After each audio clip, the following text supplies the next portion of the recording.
Hello everyone, welcome back to my channel. जैसे last video में मैंने आपको बताया था कि मैं इलेक्ट्रिक साइकिल क्यों बनाने जा रहा हूँ, तो आज इस वीडियो में हम क्या क्या फीचर्स ऐड करने वाले हैं उसका मैंने एक लिस्ट बना लिया है। ये देखो, पूरा लिस्ट बना लिया है। तो इसमें क्या क्या मैंने डिसाइड किया है, क्या क्या ऐड करने वाला हूँ उसके बारे में आपको बताता हूँ। तो सबसे पहले आता है साइकिल फीचर में, जो मेन साइकिल में क्या क्या होना चाहिए। तो उसमें पहले तो गियर आएगी। तो गियर कैसे रखना है, 2/7 रखना है कैसे, वो बाद में डिसाइड करेंगे डिपेंडिंग ऑन कितना वेट होता है, कैसे फिजिबिलिटी है उसके ऊपर। उसके बाद डिस्क ब्रेक तो कंपलसरी देना ही होगा, क्योंकि जब इलेक्ट्रिक साइकिल हो जाती है तो उसका स्पीड भी बढ़ जाता है, तो उसके लिए डिस्क ब्रेक कंपलसरी है, आगे भी और पीछे भी। उसके बाद आता है स्टैंड। बहुत सारे साइकिल्स में आजकल स्टैंड ही नहीं आते, तो ये मेन फीचर में बोल सकता हूँ, स्टैंड ऐड कर रहे। उसके बाद जो कस्टम डिज़ाइन होगा साइकिल का, वो हम लोग बाद में डिसाइड करेंगे कि सब पूरा जब सामान लगेगा साइकिल में क्या क्या लगने वाला है, इलेक्ट्रिक फीचर्स जो है वो ऐड होंगे। उसके बाद हमें किधर वो प्लेस करना है उसके हिसाब से डिज़ाइन हम डिसाइड करेंगे कि कैसे करना है। प्रॉपर एक डिज़ाइनर ही लगेगा साइकिल का अच्छा डिज़ाइन बनाने के लिए। उसके बाद आते हैं हम लोग अभी इलेक्ट्रिक साइड पे। एग्जैक्टली इलेक्ट्रिक साइकिल मतलब एग्जैक्टली क्या करने जा रहा हूँ मैं। तो जैसे लास्ट वीडियो में मैंने आपको बताया था कि 2 इलेक्ट्रिक बैटरीज होने वाली है। तो ये बैटरीज भी कैसे होने वाली है कि दोनों बैटरीज साइकिल पे लगेंगी, रिमूवेबल होंगी।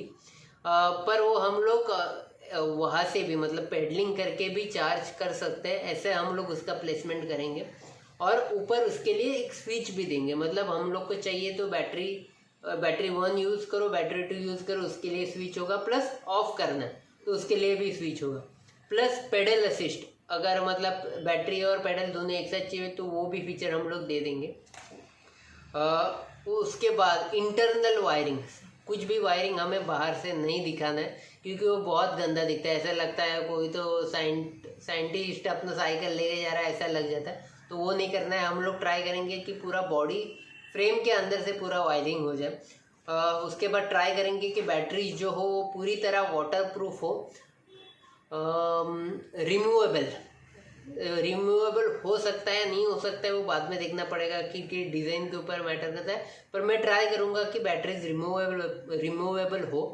उसके साथ एक्सटर्नल चार्जिंग भी हो, अगर मतलब डायरेक्टली साइकिल को एक्सटर्नल चार्जिंग दे सके तो वो भी पोर्ट करेंगे, या फिर रिमूवेबल का ऑप्शन रखेंगे जो घर पे जाके आप चार्ज कर सकते हैं। तो दोनों कैसे फिजिबल है उसके ऊपर डिपेंड करता है आगे कैसे हम लोग उसको कौन सा सिलेक्ट करेंगे। उसके साथ आता है एक्सेलरेटर। जैसे आपको बताया था, एक्सेलरेटर के साथ फिर हम लोग वो स्विच भी देंगे, मतलब पूरा का पूरा इलेक्ट्रिक एक्सी दे के ही चलाना है कि पेडल असिस्ट करना है, कि सिर्फ आपको मतलब पेडल ही मारना है, वो उसका स्विच प्रॉपर होगा। अभी मेन फीचर आते हैं। हेडलाइट हो गया, हेडलाइट का भी स्विच देंगे कि एक ऑन ऑफ का होगा, और जैसे बाइक में होता है कि स्ट्रॉन्ग हेडलाइट होता है, क्या बोलते हैं अपर डिपर जैसे बोलते हैं ना बाइक में, वो वाला फीचर भी देने की ट्राई करेंगे।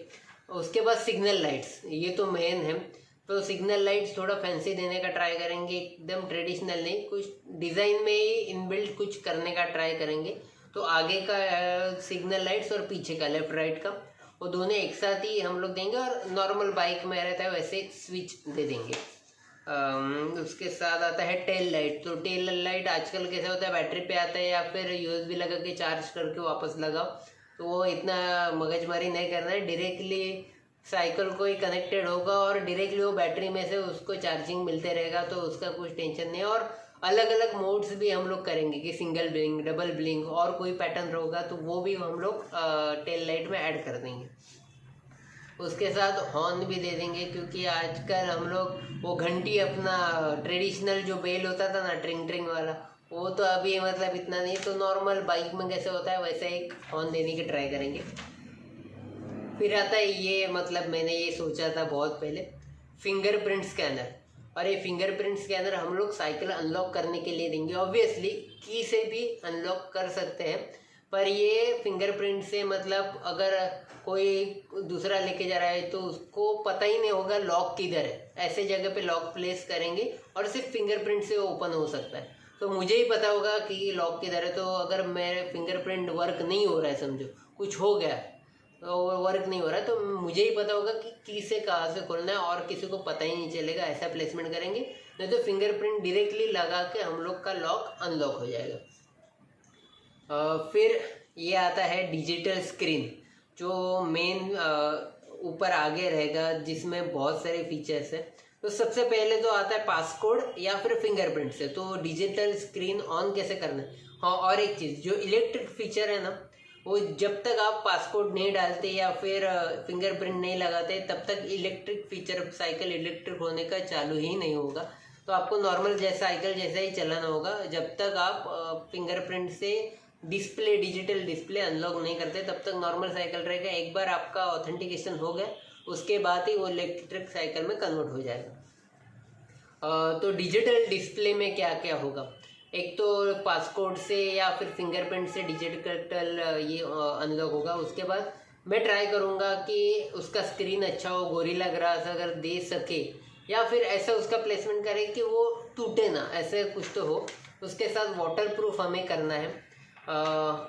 अभी डिस्प्ले में क्या होगा, तो जीपीएस ट्रैकर होगा। जीपीएस ट्रैकर से अगर रिमोट एरिया में आप चले जाते हैं जहाँ पे मोबाइल का नेटवर्क भी नहीं है, तो जीपीएस ट्रैकर से भी हम लोग मतलब कहाँ पे साइकिल है ये सब आप ऐसा कर सकते हैं। मोबाइल पे, आपके खुद के मोबाइल पे भी आपको मतलब मिलेगा कहाँ पे आपका लोकेशन है। और जो आप एक दो जन का नंबर ऐड कर सकते हैं, मतलब उन लोग को डायरेक्टली जीपीएस से उन लोग के मोबाइल में एसएमएस चला जाएगा कि ये उसका पर्टिकुलर लोकेशन है।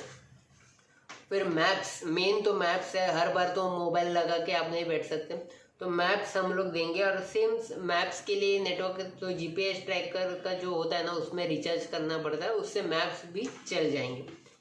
फिर डिस्प्ले में हमें बैटरी परसेंटेज, 2 बैटरी है हमारे पास, तो दोनों का बैटरी परसेंटेज का कितना कितना लिमिट है, कितना किलोमीटर जा सकता है, ये हम लोग दिखाने के ट्राई करेंगे। फिर स्पीड, आप करंटली कितने स्पीड पे है, और फिर स्पीड से रिलेटेड एक दो फीचर भी हम लोग ट्राई करेंगे, वो पूरा कोडिंग पे हमें करना होगा। फिर ब्लूटूथ कनेक्टिविटी, तो ब्लूटूथ मोबाइल से आप डायरेक्टली ब्लूटूथ कनेक्ट कर सकते हैं, और एक्स्ट्रा स्पीकर्स भी हम लोग वो डिस्प्ले में ऐड कर देंगे, ताकि मतलब आपको अगर सॉन्ग सुनना है तो आप डायरेक्टली मोबाइल ब्लूटूथ को कनेक्ट करके डिस्प्ले में से आवाज़ और बड़ा आवाज़ आएगा, तो बड़ा वाला स्पीकर हम लोग देने की ट्राई करेंगे। फिर साउंड, हाँ मतलब अगर स्पीकर दे रहे हैं तो उसका साउंड कम ज़्यादा करने का फीचर भी होना चाहिए, उसके साथ ब्राइटनेस कम ज़्यादा करने का भी फीचर होना चाहिए। फिर आता है ये मेन, मतलब मुझे लगता है कि एक्सीडेंट डिटेक्टर, मतलब साइकिल अगर गिर गई, ज़ोर से गिर गए, तो एक अलार्म जनरेट होगा। अगर वो 10 सेकंड का आपको टाइमर देगा। अगर एक्सीडेंट बढ़ा है और आप अनकॉन्शियस हो, तो 10 सेकंड में अगर आपने वो अलार्म ऑफ नहीं किया तो डायरेक्टली मतलब आपके जो नंबर्स फीड किए हुए उनको डायरेक्टली मैसेज जाएगा कि एक्सीडेंट हुआ है, और and he is unconscious to press that alarm, मतलब वो अलार्म नहीं बजा पाया, मतलब कुछ तो इंजरी बड़ा है। तो उसके लिए आपको अगर छोटा सा एक्सीडेंट है तो अलार्म बजना चालू होगा, 3 ब्लिंक देंगे, जैसे भी हम लोग वो सोचना पड़ेगा मुझे अभी कैसे वो करना है। तो अगर वो 3-4 ब्लिंक में अगर आपने वो क्लिक नहीं किया, अलार्म ऑफ नहीं किया, तो डायरेक्टली आपके रिलेटिव्स को मैसेज चला जाएगा कि एक्सीडेंट हुआ है। तो एक्सीडेंट मोशन डिटेक्टर का कुछ तो करना पड़ेगा कि गिरते ही वो इम्पैक्ट का क्या बोलते हैं, समझे उसको इम्पैक्ट हुआ है और सेंसर को, और फिर वो मैसेज जनरेट करे। फिर मोबाइल होल्डर, मतलब मोबाइल होल्डर देना होगा, क्योंकि हम लोग बहुत सारे ऐसे डुप्लीकेट चाइनीज़ होल्डर लगा देते, तो थोड़े टाइम बाद वो ख़राब ही हो जाते, टूट जाते। तो इनबिल्ट मोबाइल होल्डर भी देंगे, और उसके साइड में ही, पास में ही मोबाइल चार्जिंग के लिए 2 पोर्ट भी देंगे, यूएसबी पोर्ट भी देंगे। तो उससे क्या होगा कि, पर इसका फीचर कैसे रखेंगे कि एक स्विच पे वो यूज़ कर सकते हैं आप डायरेक्टली बैटरी में से, मतलब हर बार साइकिल ऑन करने के लिए, डिस्प्ले ऑन करने की आपको ज़रूरत ही नहीं पड़ेगी। डायरेक्टली स्विच दबा के आप चार्जिंग कर सकते हैं। मगर अगर आपने साइकिल रखा है तो आपको ही पता होगा कौन सा स्विच दबाना है। स्विच चालू करो, मोबाइल चार्जिंग का वायर लगाओ, मोबाइल चार्ज करो। और उसके भी दो पोर्ट्स देंगे यूएसबी के, ताकि 2 मोबाइल आप साइमल्टेनियसली चार्ज कर सकते हैं। आई होप आपको ये सब फीचर समझ गए होंगे। तो इसमें खर्चा तो भाई बहुत आने वाला है, तो इसमें कितना टाइम लगेगा मुझे पता नहीं। और डिज़ाइन भी हमें ऐसा करना है ना, मतलब एकदम इंटरनेशनल टाइप का लगे। अभी इंडिया में कितना फिजिबल है, कौन करके दे सकता है पता नहीं, पर मैं एक काम करूँगा। पहले तो बजट निकालना होगा सब चीज़ों का। पहले तो मैं, मेरा फ्रेंड है उसके साथ हम लोग कर रहे हैं, मतलब वो कोडिंग वगैरह सब जो इलेक्ट्रिकल का जो भी पार्ट है ना वो करने वाला है। तो पहले उससे जाते मैं एक बार उसके साथ भी एक वीडियो बनाऊंगा कि हम लोग ये क्या क्या ऐड कर सकते हैं, और फिर उसका मतलब साइज़ कितना होगा सब देखना पड़ता है, किधर लगा सकते हैं साइकिल में, तो उसके हिसाब से डिज़ाइन बनाना होगा।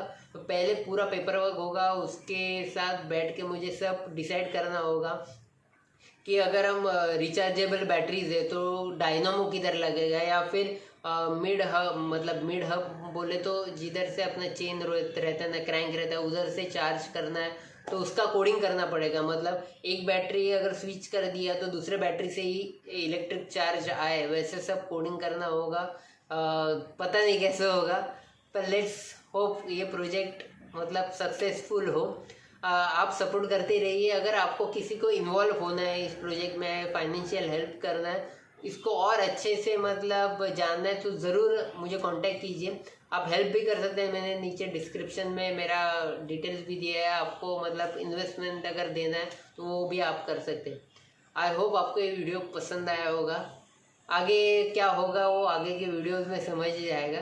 चलो मिलते हैं नेक्स्ट वीडियो में।